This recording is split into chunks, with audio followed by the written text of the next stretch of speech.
Halo teman-teman mahasiswa, seneng banget nih bisa ketemu lagi buat ngobrolin sesuatu yang penting banget buat kita, anak-anak muda yang lagi berjuang di tengah dunia perkuliahan.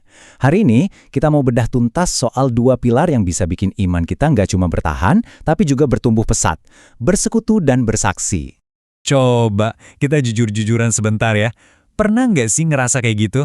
Rasanya jadwal kuliah, tumpukan tugas, sama rapat organisasi itu nyita semua energi kita.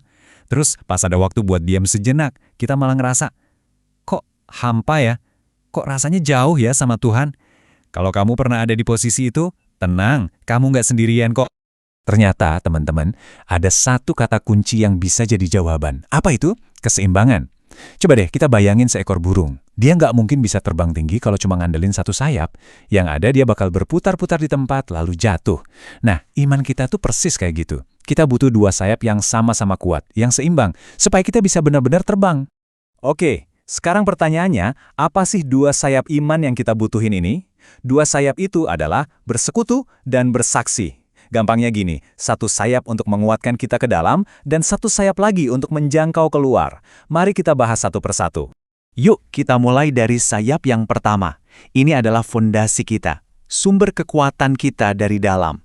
Ini adalah tentang bersekutu, kekuatan yang lahir dari kebersamaan.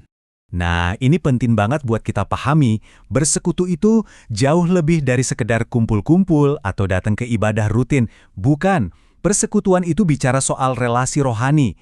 Kita ini satu keluarga di dalam Kristus. Kita disatukan oleh iman yang sama. Jadi ini bukan soal acara, tapi soal hubungan. Ayat dari Efesus ini ngejelasinnya dengan indah banget. Di dalam Kristus, kita tuh bukan lagi orang asing buat satu sama lain. Kita ini kawan sewarga. Kita ini anggota keluarga Allah. Ada rasa memiliki, ada tempat di mana kita bisa jadi diri sendiri. Keren banget kan? Oke, pertanyaannya jadi, gimana sih wujud persekutuan yang sehat itu? Persekutuan yang beneran bisa nguatin kita, bukan yang cuma sekedar formalitas atau kumpul-kumpul biasa. Nah, persekutuan yang sejati itu punya ciri-ciri khas.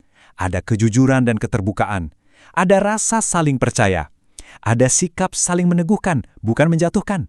Ada kemauan untuk saling mengampuni. Dan yang terpenting, saling mendorong dalam kasih. Ini adalah hubungan dua arah yang aktif, di mana kita memberi dan menerima. Inilah komunitas yang akan jadi gym buat sayap iman kita. Oke, kalau sayap pertama sudah kuat dari dalam, sekarang saatnya kita kepakan sayap yang kedua. Sayap ini yang akan membawa kasih Tuhan yang sudah kita alami itu keluar, menjadi berkat buat orang lain. Sayap ini adalah bersaksi. Mungkin ada dari kita yang langsung deg-degan kalau dengar kata bersaksi. Tenang dulu, bersaksi itu intinya sederhana banget kok. Kita cuma menceritakan apa yang Tuhan sudah kerjakan dalam hidup kita. Dan ini bukan tugasnya pendeta atau majelis aja loh. Ini panggilan buat kita semua, setiap orang yang sudah merasakan kebaikan Tuhan. Coba deh kita lihat apa yang para rasul bilang. Mereka bilang, nggak mungkin bagi kami untuk tidak berkata-kata. Kenapa? Soalnya, pengalaman mereka bersama Tuhan itu begitu nyata, begitu mengubah hidup, sampai rasanya nggak bisa kalau nggak dibagikan. Kesaksian itu lahir dari hati yang meluap. Tapi, mungkin ada yang mikir, aduh, aku kan orangnya pendiam, nggak jago ngomong, gimana caranya aku bisa bersaksi? Nah, ini kabar baiknya. Tuhan kita itu super kreatif. Dia memakai setiap kita dengan keunikan kita masing-masing. Nggak ada satu cara yang paling benar. Dan ini bagian yang seru banget. Alkitab sendiri menunjukkan berbagai macam gaya bersaksi. Ada yang gayanya to the point, kayak Petrus. Ada yang suka diskusi dan pakai logika seperti Paulus. Ada yang kekuatannya di cerita pengalaman pribadi. Ada juga yang bersaksi lewat membangun hubungan baik, lewat ngajak teman, atau bahkan lewat perbuatan kasih yang nyata.